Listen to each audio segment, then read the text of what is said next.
This is the latest excerpt, which I just wrote earlier this morning, from my novel in progress, from Spokane to Granite Falls. Joan and Jimmy had effectively come to occupy the first two floors of the old Victorian on Taylor Street.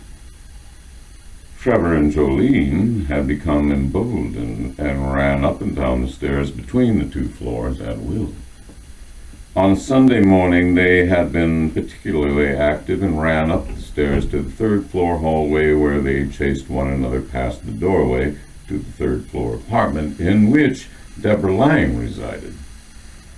After a few minutes of their noisy intrusion, Miss Lang, an instructor for a chemistry course offered by the Granite Falls Community College, yanked open the door to her apartment and gave a stern dressing down to the two deplorable children whose play had ransacked her late morning dreams as she lay in bed sleeping in, the time nearly 11 o'clock, and she shouted at them to stop all their obnoxious horsing around and go back downstairs to the sordid hell from which they sprang.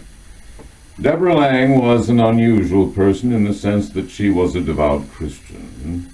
She had taken the tenets of Jesus Christ to heart and practiced several self-imposed pious rituals each day, beginning with a devotional morning prayer, so it was somewhat out of character when she began to yell and scream in a kind of bitter hysteria at them, demanding that they leave instantly.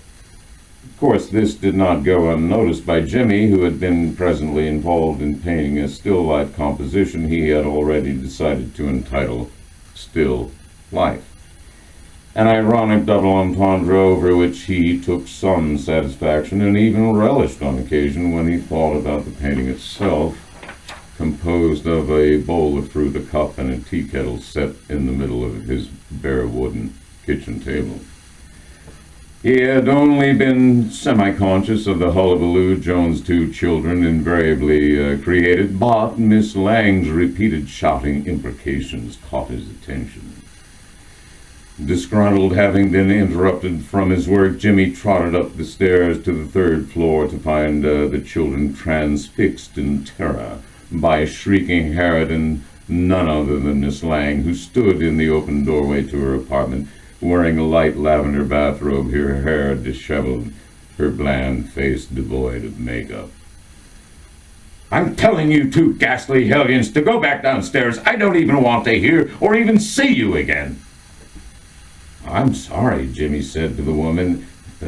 "They can get out of hand sometimes." "Well, I'm simply not going to tolerate it," she avowed. Look, why don't you invite me inside and we can talk about this for a few minutes? I've no idea what got those kids so worked up, but they surely are. Well, what do you say?" "Oh, yes, I suppose I could do that," she said, a bit uncertain, but at the same time not wishing to appear inhospitable. "Why don't you come in?" "Thanks. My name's Jimmy, by the way." "I'm Deborah," she said simply. Jimmy stepped into the woman's living room a few feet and could hardly help but notice that Deborah's bathrobe had spread itself open, exposing a sizable portion of her breasts with their deep, tantalizing cleavage. Deborah soon noticed the trajectory of his gaze and said in an odd tone, an abrupt departure from her prior rant, that she had just gotten up from bed. He would have to ignore her sloppy appearance.